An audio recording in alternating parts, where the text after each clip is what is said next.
Picture this. You are Corporal Barton Mitchell of the 27th Indiana. It is September 13th, 1862. You aren't looking for glory. You are looking for a spot to nap in a meadow near Frederick, Maryland.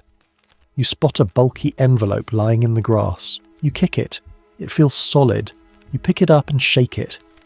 Inside you find 3 cigars. But wrapped around those cigars is a piece of paper that will doom 23,000 men. You unfold it. You see the signature, R.H. Chilton, Adjutant General. You are reading Special Order 191. This is not just a memo, it is the entire invasion plan of Robert E. Lee, dropped by a careless courier. You're holding the enemy's brain in your hands. Does a packet of lost tobacco end the American Civil War? Or does it just guarantee the Battle of Antietam becomes the bloodiest day in the nation's history? Before diving into these forgotten stories of survival and suffering, if you enjoy learning about the hidden truths of history, consider hitting that like button and subscribing for more content like this. And please comment below to let me know where you're listening from. I find it incredible that we're exploring these ancient stories together from different parts of the world, connected across time and space by our shared curiosity about the past. Mitchell didn't smoke the cigars. He ran. The paper shot up the chain of command like a rocket. Within hours, it landed on the desk of General George McClellan. For months, McClellan had been fighting ghosts, convinced he was outnumbered by a phantom army. Now, the fog of war evaporated. He held the exact location of every Confederate division. Lee had split his forces.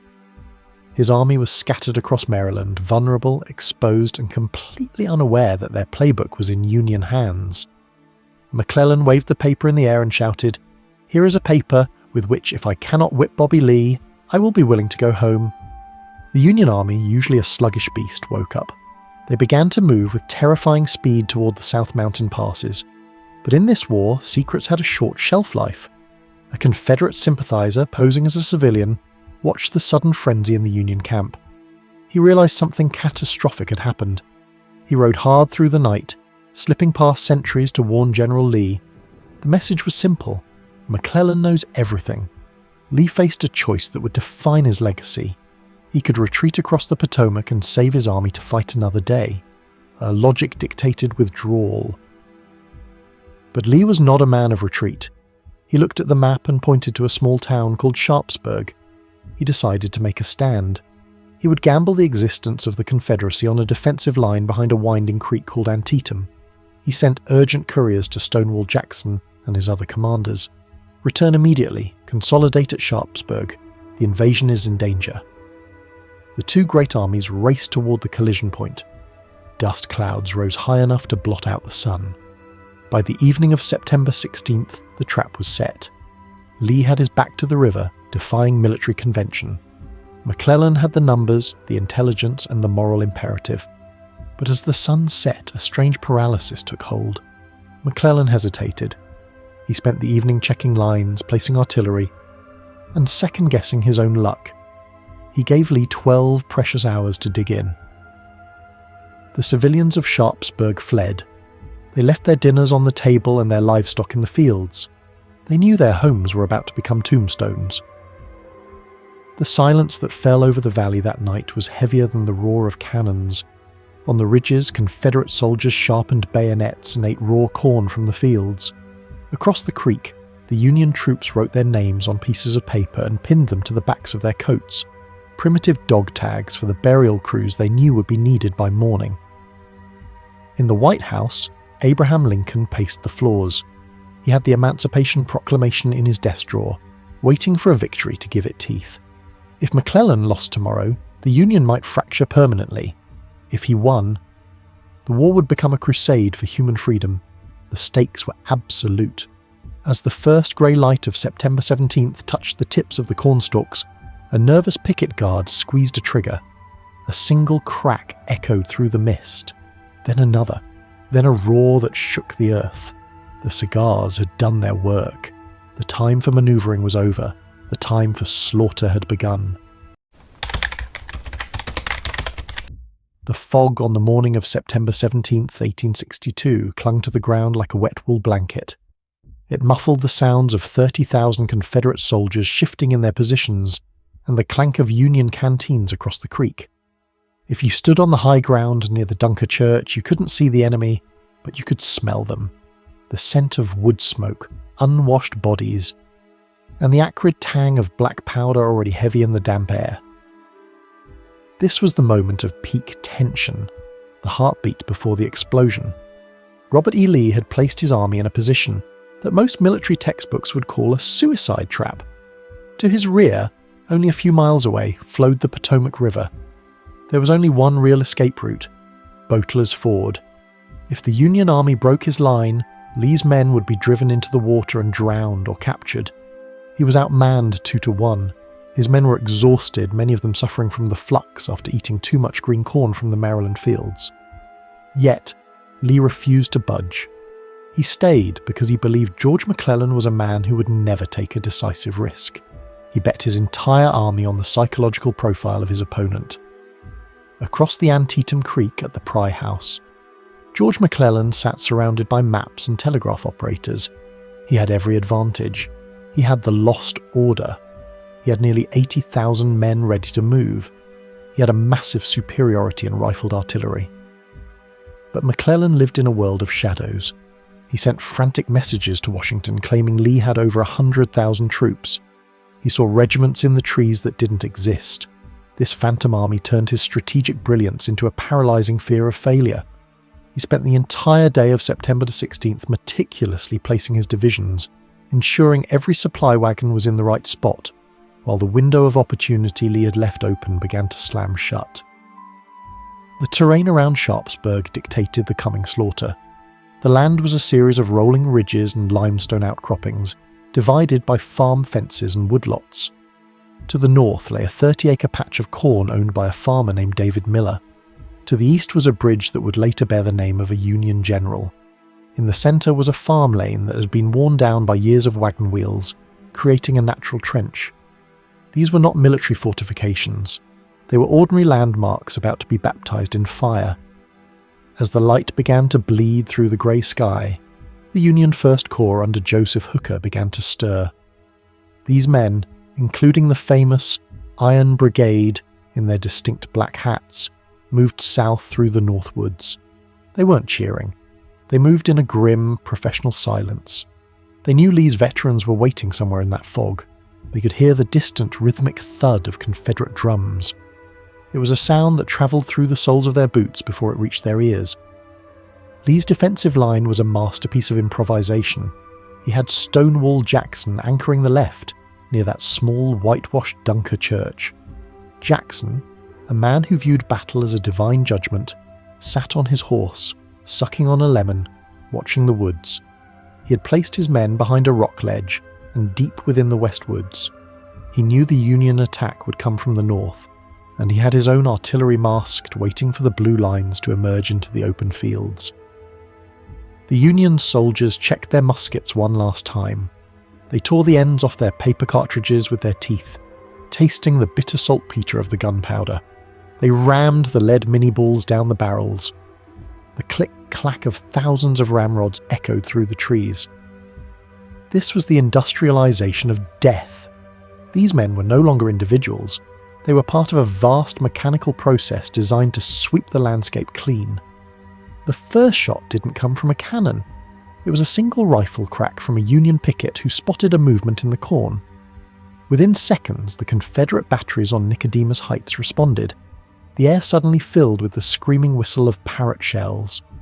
These iron projectiles didn't just explode, they tore through the air with a sound like ripping silk. One shell struck a Union limber chest, sending a pillar of flame 50 feet into the air. The horses screamed, a sound often described by survivors as more haunting than the cries of men.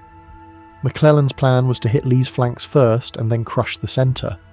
It was a logical plan on paper, but it required coordination that the Union command structure lacked. The messengers had to gallop across broken terrain, often under fire. Commands were delayed, units moved at different speeds. What was supposed to be a synchronized hammer blow became a series of disconnected shoves. As the Union infantry pushed out of the North Woods, they saw David Miller's Cornfield. The stalks were high, nearly 6 feet tall, swaying gently in the morning breeze. It looked peaceful. But as the sun finally broke through the mist, The light caught the tips of thousands of Confederate bayonets hidden among the rows of corn. The field wasn't just a crop anymore, it was a bristling hedge of steel. Joseph Hooker looked through his binoculars and saw the glint of those bayonets. He didn't hesitate. He ordered his artillery to sweep the field. 36 Union cannons opened fire at once. They weren't using solid shot. They were using canister, cans filled with dozens of iron balls that turned cannons into giant shotguns. The corn began to fly into the air in shredded bits. The Confederate soldiers inside the field were being mowed down like stalks of grain. This was the transition from the gathering storm to the hurricane. The men in the cornfield didn't have time to form lines or follow orders. They just tried to survive. The Union troops began their advance, stepping over the bodies of their own comrades who had fallen in the first few minutes. They reached the edge of the cornfield, and for a heartbeat, the firing stopped as both sides took a breath. Then a volley of musketry erupted that was so loud it was heard 30 miles away in Pennsylvania. The Battle of Antietam had truly begun. The lost order had brought them here. Lee's gamble had kept them here. And now the men on the ground were paying the price for the decisions made in tents and houses miles away. The 12 hours that would break America had just entered their first hour, and already the earth was turning red. The morning sun at 6 a.m. was a pale, sickly disk, struggling to pierce the sulphurous cloud settling over David Miller's farm. If you were a Union soldier in the 6th Wisconsin, part of the famed Iron Brigade, you were no longer walking through a farm, you were wading into a furnace. The 30 acres of corn, rain-numbed, which just yesterday stood tall and ready for harvest, began to vanish. It didn't just fall, it evaporated. Every few seconds, a Confederate volley from the southern edge of the field whistled through the stalks, the lead mini balls making a sound like 1,000 whips cracking at once. Men dropped without a word, their bodies disappearing into the greenery, as if the earth itself had swallowed them. General Joseph Hooker watched this from the North Woods. He realized his infantry was being shredded by an invisible enemy. He ordered his batteries to bring up the big guns, Napoleons and Parrott rifles. They didn't aim for the men, they aimed for the corn. They loaded canister, essentially oversized coffee cans packed with iron spheres. When these cannons fired, they acted like gigantic 12-pounder shotguns. The effect was terrifying. One Union officer later noted that every stalk of corn in the northern and greater part of the field was cut as closely as could have been done with a knife, and the slain lay in rows precisely as they had stood in their ranks a few moments before. The Confederate soldiers under Lawton and Trimble felt the full weight of this iron rain. They were lying flat in the dirt, trying to find cover behind the very stalks that were being turned into confetti above them. When the Union infantry finally reached the middle of the field, the two lines were less than 30 yards apart. At this range, missing was impossible. The air turned into a solid wall of lead. The noise reached a pitch where it ceased to be sound and became a physical pressure against the chest. Men didn't scream. They couldn't be heard if they did, and they simply buckled and folded. In the midst of this chaos, the Texas Brigade, led by John Bell Hood, was eating breakfast a few hundred yards to the south.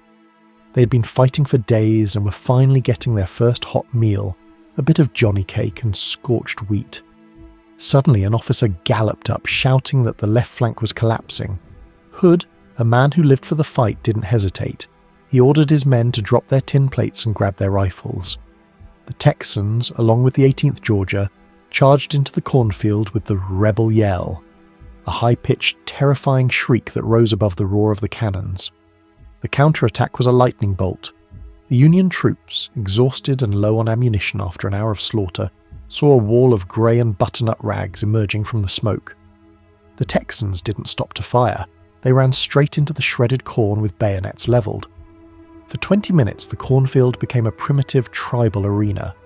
Men used their muskets as clubs. They fought with knives, rocks, and bare hands. The neat lines of Victorian warfare dissolved into a frantic, bloody scramble for survival. By 8 a.m., the cornfield had changed hands 15 times. Each time a side took the field, they found the ground harder to navigate. You weren't stepping on soil anymore. You were stepping on a carpet of blue and grey. The wounded crawled over the dead, trying to reach the limestone ledges that offered a few inches of protection. The stench of blood mixed with the smell of scorched corn and black powder, creating a sickly sweet aroma that many survivors claim they could still taste in their mouths 40 years later. The Iron Brigade earned its name here. These men from Wisconsin, Indiana, and Michigan, wearing their tall black 1858 army hats, refused to break. Even as their ranks were thinned by half, they stood their ground in the centre of the field, loading and firing with mechanical precision. Their commander, John Gibbon, saw his men being picked off by Confederate sharpshooters hidden in the West Woods and ordered his own artillery to fire over the heads of his men. The shells roared so low they singed the hair of the Union soldiers, but they succeeded in breaking the momentum of Hood's Texans. As the smoke cleared for a brief second, the true scale of the horror became visible. The cornfield was no longer a field of agriculture, it was a field of anatomy. David Miller's farm had become a slaughterhouse floor. Over 8,000 men had fallen in this single 30-acre patch in less than 2 hours. That is one casualty every second. The survivors on both sides backed away, not because of a tactical order, but because they had reached the limit of human endurance. They stared at each other through the haze, stunned into a temporary silence by the sheer magnitude of what they had just done. But the Battle of Antietam was only just beginning. While the morning phase in the cornfield had reached a bloody stalemate, the focus of the slaughter was shifting. To the south, a new Union Corps was arriving, and they were looking at a sunken farm road that would soon earn a much darker name. The carnage was moving from the shredded stalks of corn to the muddy ruts of a wagon path. The nightmare was simply changing locations. By 9 a.m., the carnage in the cornfield had reached a temporary exhausted lull. But for Major General John Sedgwick and his 5,000 Union soldiers, the nightmare was just beginning. They were fresh, moving with a confidence that only those who haven't yet smelled the blood of the front lines possess. Sedgwick led his division forward in a massive, dense formation. 3 long lines of men, shoulder to shoulder, stretching nearly half a mile wide. To an observer, it looked like a grand parade. To the Confederate veterans hidden in the West Woods, it looked like a target. Sedgwick's orders were to sweep across the open ground and clear the woods near the Dunker Church. However, the Union coordination began to fail the moment the first boot touched the grass. Because of the rolling hills and the thick smoke from the morning's artillery duel, Sedgwick had no idea that he was marching his men directly into a giant 3-sided pocket of Confederate resistance. He didn't send out skirmishers to scout the trees. He didn't wait for his flanks to be secured. He simply marched his men into the dark shadows of the oaks and hickories, believing the enemy was already beaten and retreating. Hidden among the limestone outcroppings and the deep ravines of the West Woods were the remnants of Stonewall Jackson's command, reinforced by fresh troops who had just arrived on the field. They watched the Union lines approach in silence. They waited until the blue-coated soldiers were so close they could see the brass buttons on their jackets. Then the order was given. A sheet of flame erupted from the trees. This was the brutal reality of Union versus Confederacy tactics at its most lopsided. The Union men were caught in a flanking fire, a military term for being shot from the side where you cannot return fire effectively. The result was a massacre that defied description. Because the Union lines were packed so tightly together, a single Confederate bullet could pass through 3 or 4 men. The soldiers in the rear ranks couldn't see what was shooting at them, but they could see the men in front of them being blown backward as if hit by a physical wall of wind. Within minutes, the orderly parade turned into a panicked scramble. Men tried to turn and fire, but they ended up shooting into their own comrades in the confusion. The smoke became so thick that the only way to know where the enemy stood was to look for the flashes of their rifles. General Sedgwick himself was hit 3 times, in the leg, the arm and the shoulder, but he refused to leave his horse until his division began to disintegrate. His officers were hunted down by sharpshooters. In some regiments, every single captain and colonel was killed or wounded within the first 10 minutes. The West Woods became a slaughterhouse of the elite. The 15th Massachusetts, a unit of well-trained volunteers, lost 318 men out of 606 in less than 20 minutes. That is a casualty rate of over 50% in the time it takes to eat a quick meal. The The Union soldiers who survived described the experience as being caught in a whirlwind of death. They broke and ran back toward the northwoods, leaving their flags and their wounded behind. The Confederates didn't just hold the woods. They chased the Union survivors out into the open, firing into their backs as they fled across the fields. The ground was so thick with bodies that the retreating soldiers had to jump over piles of their own dead to escape. This tactical disaster was a direct result of George McClellan's failure to synchronize his attacks. If Sedgwick had moved an hour earlier, or if he had been supported by the troops to his left, the Confederate line might have snapped. Instead, Lee was able to shift his thin reserves from one threatened point to another, playing a deadly game of chess with his men's lives. As he knew he was outnumbered, but he also knew that as long as the Union attacked in isolated pieces, he could survive. As the shattered remnants of Sedgwick's division reached the safety of the Union cannons, the morning phase of the battle came to a close. In 4 hours of fighting, nearly 13,000 men had fallen. The north and west woods were filled with the screams of the dying, and the air was so heavy with the scent of iron and burnt powder that birds fell dead from the sky. But the day was not even half over. The centre of the Confederate line was about to face a new threat, centred on a farm road that had been worn deep into the earth, a place that would soon earn the most terrifying name in American history. While the morning slaughter at the Cornfield and the West Woods left the Union's right wing shattered and gasping, the focus of the war shifted toward the centre of Robert E. Lee's line. Here, the landscape offered a peculiar, unintentional gift to the Confederate defenders. For decades, local farmers had driven their heavy wagons along a dirt path connecting the Hagerstown Turnpike to the Boonesborough Pike.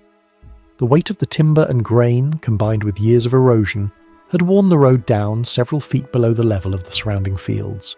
It was a natural trench, a ready-made rifle pit that stretched for nearly 800 yards. To the men of the Union's Second Corps, it was just a smudge on the horizon. To the North Carolinians and Alabamians crouched inside it, it was a fortress, and General William French's Union division began their advance across the open clover fields around 9:30 a.m. These were mostly green troops, men who had never seen the flash of a hostile bayonet.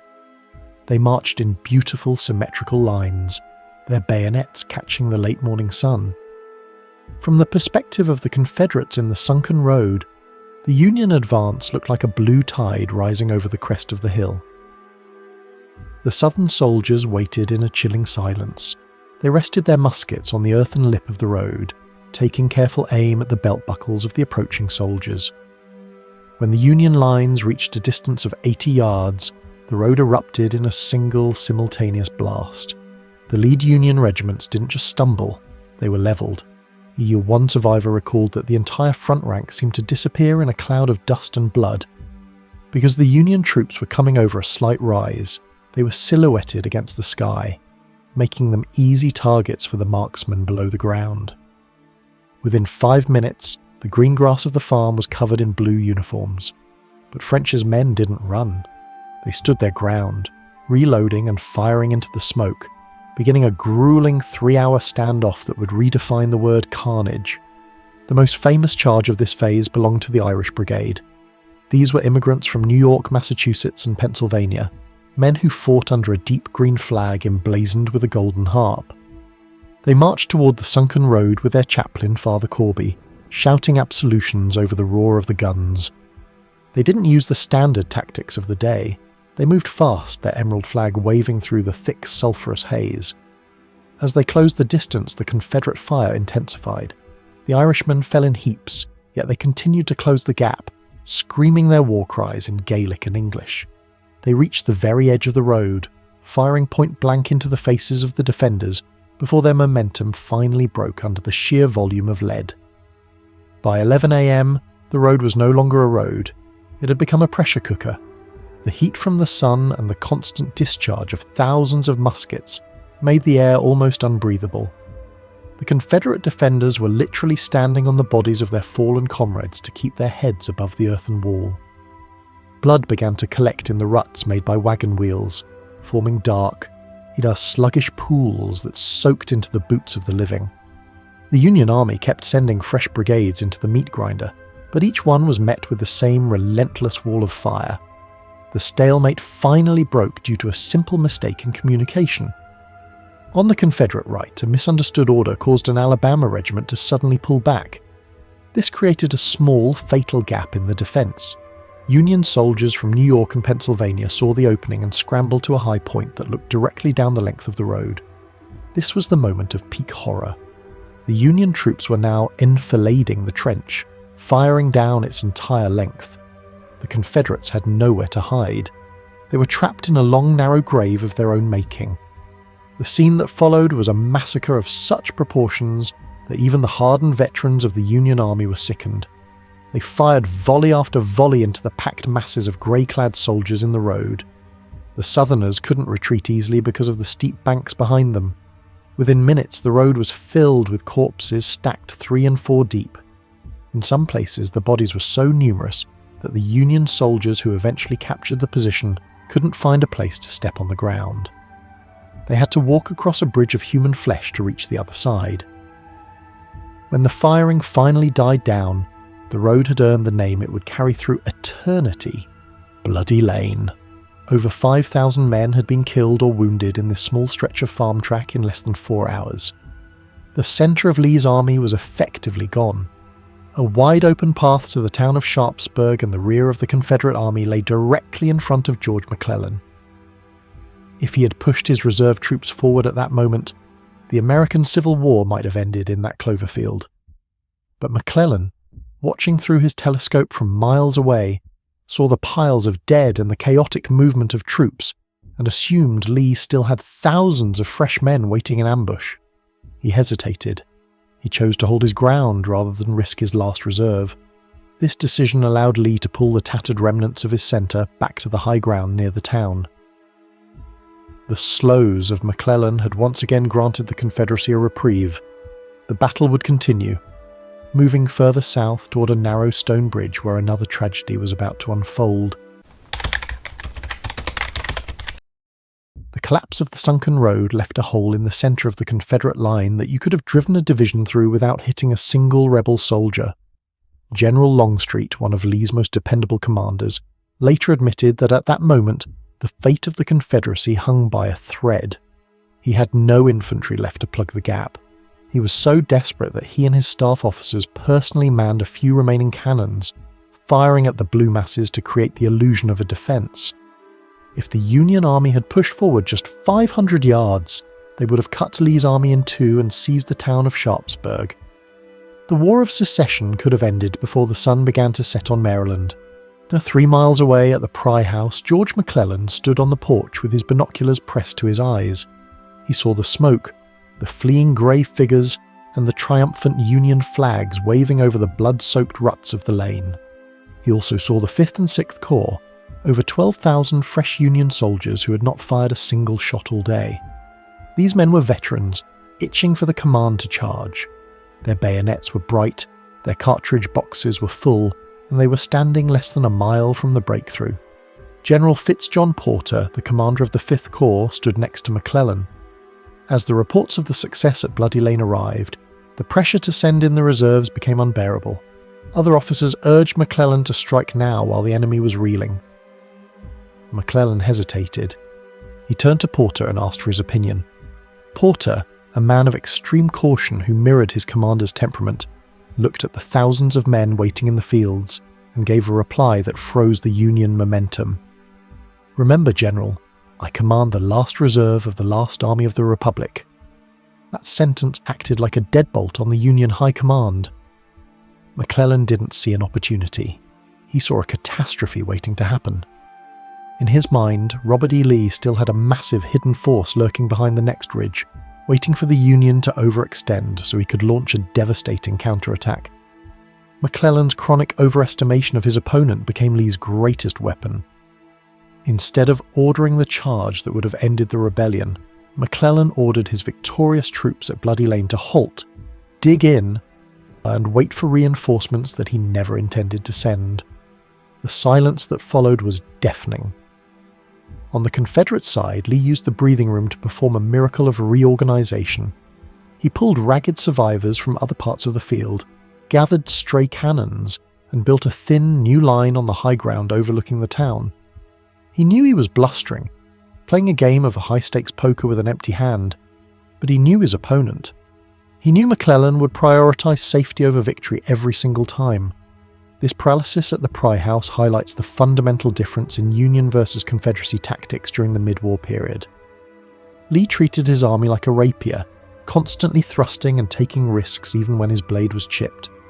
McClellan treated the Army of the Potomac like a fragile glass vase. Beautiful to look at on parade, but something he was terrified to break in actual use. To McClellan, losing the army meant losing the country. He failed to realise that by refusing to use the army to win, he was ensuring the war would drag on for 3 more years of unimaginable suffering.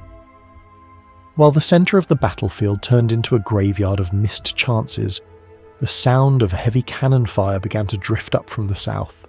For hours, General Ambrose Burnside had been sitting with an entire Union corps in front of a narrow stone bridge. While the slaughter in the Cornfield and the Sunken Road raged, Burnside's 12,000 men had been held in check by a few hundred Georgia sharpshooters. The focus of the disaster was shifting. The 12 hours that broke America were entering their final act, and the scene was moving to the banks of the Antietam Creek. The tragedy of the missed opportunity at the Sunken Road remains one of the greatest what-ifs in military history. Historians still debate whether a final Union push would have succeeded, but the Confederate commanders on the ground had no such doubts. They knew they were beaten. They were simply waiting for a blow that never came. As the midday sun began to descend, the chance for a decisive war-ending victory slipped through McClellan's fingers, replaced by the grim necessity of a third phase of fighting. The blood that had already been spilled was merely a down payment on the carnage still to come at the bridge. While the centre of the line at the Sunken Road turned into a stagnant pool of blood, the southern end of the battlefield remained strangely quiet for most of the morning. Standing between the Union 9th Corps and the town of Sharpsburg was a picturesque 3-arched stone structure known as Rohrbach's Bridge. It was narrow, barely wide enough for 2 wagons to pass, and it spanned a creek that was, in many places, only waist-deep. Major General Ambrose Burnside had been ordered to cross this bridge and strike Lee's right flank at 9 a.m. to distract from the carnage in the cornfield. Instead, Burnside turned a simple crossing into a 3-hour ritual of futility. Looking down at the bridge from the steep, wooded bluffs on the western bank were 400 Georgia sharpshooters under the command of Robert Toombs. They were vastly outnumbered by the 12,000 Union soldiers facing them, but they held the ultimate geographical advantage.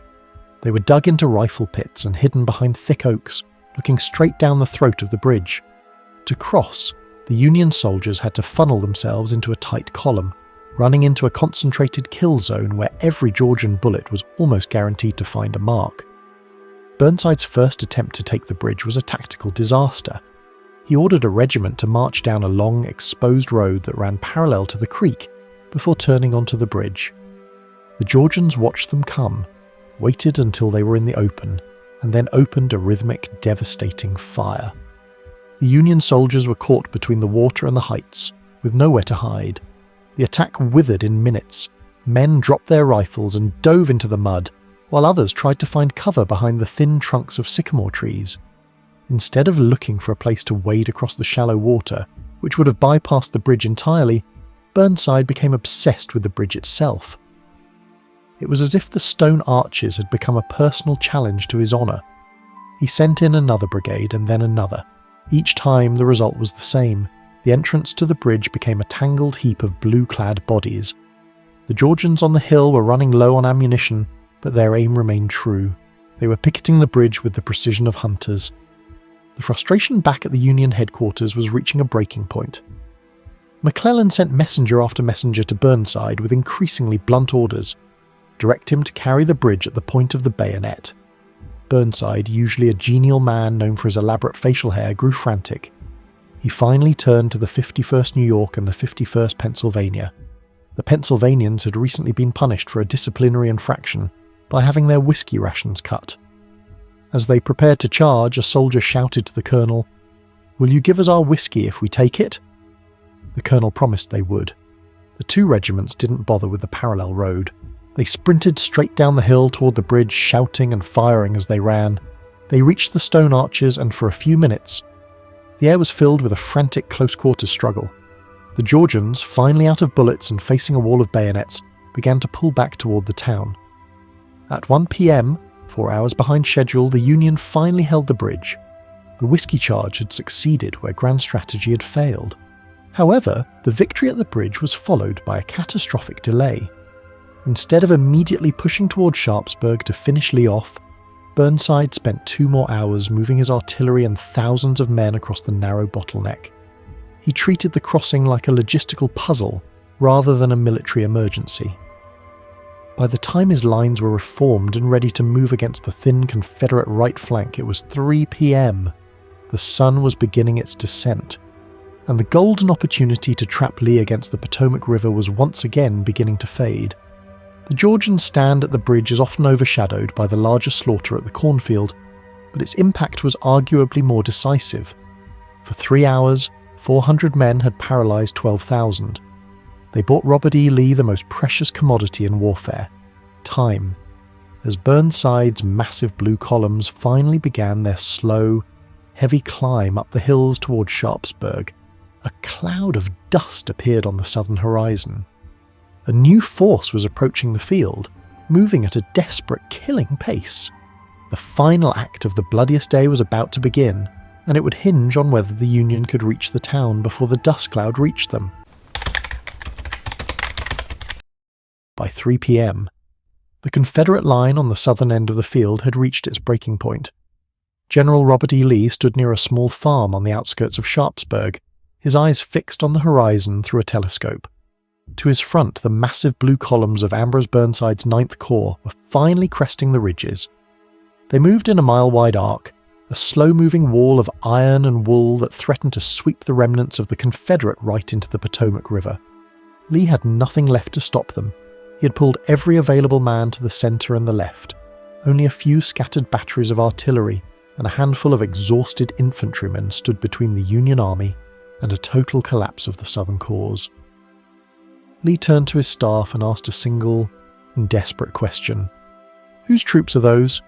He pointed toward a thick cloud of dust rising on the road from Harper's Ferry, 17 miles to the south. An officer peered through his glass and saw a flicker of colour, a red shirt worn by a man at the head of the column. "It is A.P. Hill, General," the officer replied. A.P. Hill, the commander of the Light Division, was arriving at the very second the clock was about to strike midnight for the Confederacy. Hill's men had performed a feat of endurance that defied the limits of human biology. They had started their march at 7:30 a.m, leaving behind the captured Union garrison at Harper's Ferry.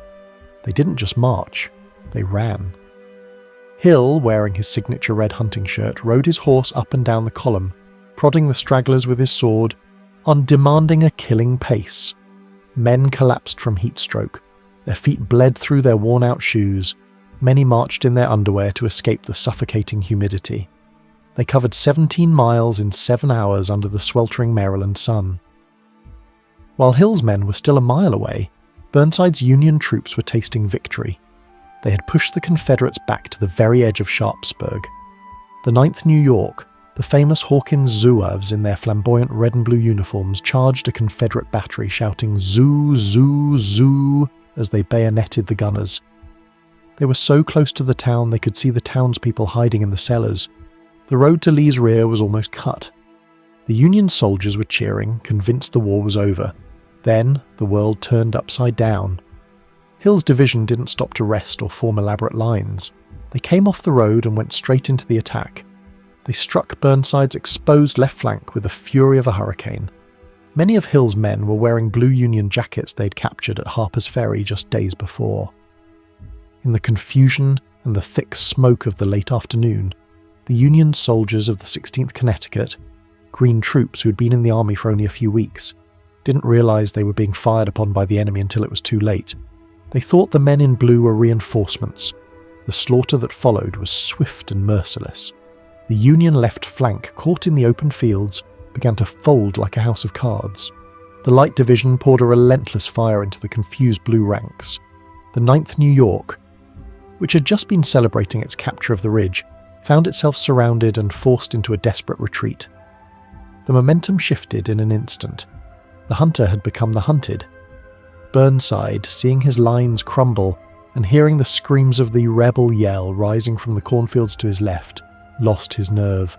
He ordered his entire corps to fall back toward the safety of the stone bridge they had spent all morning trying to capture. By 5:30 p.m, the sun began to sink below the horizon, casting long, eerie shadows across the valley. The firing slowed to a ragged pulse of intermittent rifle shots. The two armies, both completely spent, stared at each other across the bloody ridges. Lee's line had held, but only by the narrowest of margins and at a cost that was impossible to calculate. The 12 hours that broke America were coming to an end.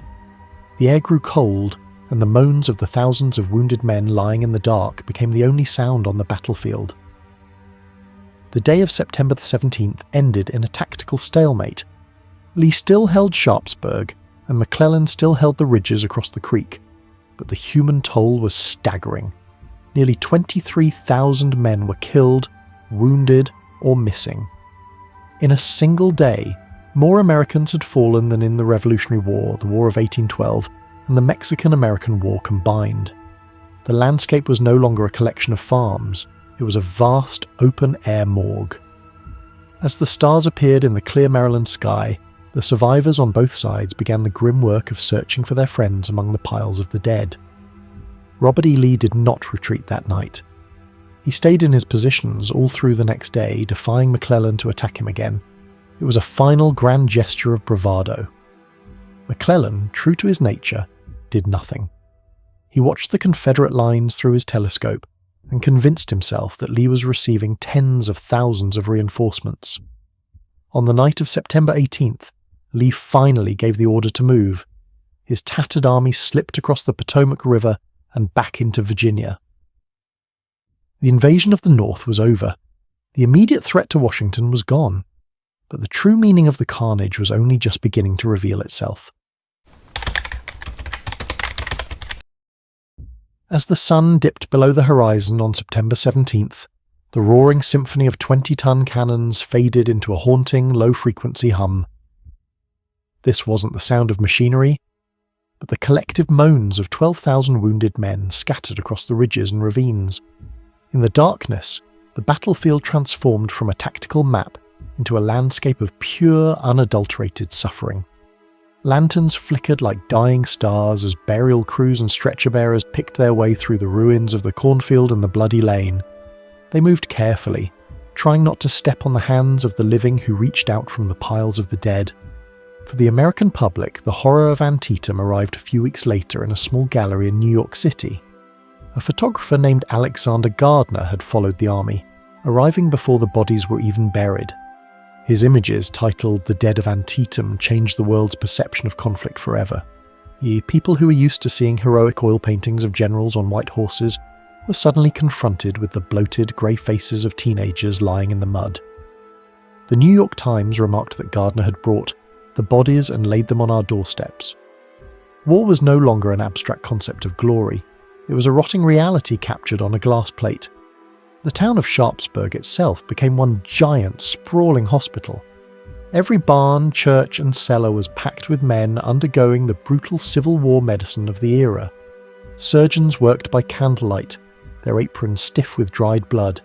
They moved from one man to the next with terrifying speed, performing amputations in minutes because they had no other way to stop the infection from the lead mini-balls. Outside the windows of these makeshift operating rooms, the piles of discarded limbs grew higher than the fences. The air was thick with the smell of ether, unwashed wounds, and the copper tang of fresh blood. Into this nightmare stepped a woman who would become a legend, Clara Barton. She wasn't an official army nurse, but she had arrived at the front lines with a wagon full of bandages, lanterns, and medicinal supplies she had gathered herself. She found her way to a farm used as a field hospital, where the surgeons were literally using corn husks to wrap wounds because they had run out of linen. Barton didn't just hand over supplies, she rolled up her sleeves and went to work in the thick of the agony. At one point, Barton was leaning over a wounded soldier, lifting his head to give him a drink of water. Suddenly she felt a sharp tug at her dress. A stray bullet from a distant skirmish whistled through her sleeve, narrowly missing her arm. It didn't miss the man she was helping. The bullet struck him in the chest, killing him instantly in her arms. Barton didn't scream or run. She simply laid the man down, wiped the blood from her face, and moved to the next soldier. This was the raw, unshielded reality of the angel of the battlefield. She saw the war not as a clash of ideologies, but as a crisis of human brokenness that required immediate, messy intervention. The suffering extended beyond the soldiers. The civilians of Sharpsburg returned to find their homes riddled with holes and their livestock slaughtered. The David Miller farm, once a symbol of agricultural prosperity, was now a poisoned patch of earth. And the stench of death was so pervasive that residents had to carry bottles of peppermint oil just to breathe. It would take decades for the lead to be pulled from the trees and for the scars on the land to heal, but the psychological scars on the survivors would never truly fade. As the thousands of graves were dug in the rocky Maryland soil, a profound silence settled over the valley. The bloodiest day in American history had provided no clear military victor, yet it had shifted something fundamental in the soul of the nation. The sheer scale of the loss made a return to the old ways of life impossible. The price of the Union had been paid in a currency of flesh and bone that most people couldn't comprehend. While the soldiers suffered and the families mourned, the political wheels in Washington began to turn. The stalemate at Antietam had given Abraham Lincoln just enough of a strategic opening to take the most radical step of his presidency. The field of agony was about to become the birthplace of a new kind of freedom. The blood spilled in the cornfield was about to be given a purpose that transcended the borders of Maryland and reached into the very heart of the American identity. 5 days after the guns fell silent at Sharpsburg, Abraham Lincoln gathered his cabinet in a small room at the White House. He didn't talk about troop movements or the failure of George McClellan to pursue the retreating rebels. Instead, he pulled a draft from his desk that had been sitting there for months, hidden under a stack of casualty reports. This was the preliminary Emancipation Proclamation, and Lincoln told his advisers that he had made a covenant with his Maker. If God gave the Union a victory, he would consider it a sign to strike at the heart of the Southern economy and social order. Antietam, despite its horrific cost and tactical stalemate, was the victory he needed. The document changed the very molecular structure of the American Civil War. Before September 17th, the war was a political struggle to preserve a map, to keep states from leaving a union. After the Battle of Antietam, the war became a moral crusade to redefine the human condition. By declaring that all people held in slavery within the rebellious states shall be then, thenceforward, and forever free, Lincoln ensured that the Union Army was no longer just an occupying force. It was an army of liberation. Every mile they marched south from that moment on meant the literal expansion of freedom. This shift had immediate and devastating consequences for Robert E. Lee's diplomatic strategy. For months, Great Britain and France had been on the verge of recognizing the Confederacy as an independent nation. Their textile mills were starving for Southern cotton, and they viewed the North struggle as a failing experiment. But the news of Antietam, followed swiftly by the proclamation, slammed that door shut. European leaders could not justify supporting a pro-slavery rebellion against a government now officially fighting for abolition. Lee's hope for a global alliance died in the cornfields of Maryland, drowned out by the screams of his own men. In October, Lincoln travelled to the battlefield to see the reality of the war for himself. He stood among the fresh mounds of dirt that marked the graves of the boys who had died to give him this political leverage. He met with George McClellan in a tent, looking into the eyes of the man who had the lost order and failed to use it. The tension between the two was thick enough to feel. Lincoln wanted a killer, McClellan wanted a masterpiece. A few weeks later, Lincoln finally ran out of patience. He relieved McClellan of command, famously saying, "If General McClellan does not want to use the army, I would like to borrow it for a time." Today, the fields of Sharpsburg are some of the most well-preserved hallowed ground in the United States. If you walk through the Sunken Road, or stand under the boughs of the witness trees that still survive from 1862, you can still feel the weight of those 12 hours. The stones of Burnside's bridge remain cold and silent, but they carry the echoes of a generation that was asked to pay the ultimate price for a country that hadn't yet decided what it wanted to be. Antietam remains the single bloodiest day in American history, but it also remains the day the nation finally began to grow up. It was the moment the United States realized that some wounds cannot be healed with compromise. They have to be cauterized with the truth. The 23,000 men who fell that day didn't just die for a bridge, a farm, or a ridge. They died at the crossroads of history, providing the blood-stained ink that Lincoln used to write a new future for millions of people they would never meet. As we look back at these 12 hours that broke America, we are forced to ask ourselves, what is the price of a more perfect union? The men at Antietam answered that question with everything they had. Their story is a reminder that the freedoms we often take for granted were bought and paid for in places like the Cornfield and the Bloody Lane by people who were just as afraid, just as hopeful, and just as human as we are today. Thank you for joining me on this journey through the darkest day in our shared history. If this story moved you, or taught you something new about the resilience of the human spirit, please share this video with someone who values the hidden truths of the past. Don't forget to check out our next deep dive into the moments that defined our world. The past isn't just behind us, it's the ground we're standing on. Until next time,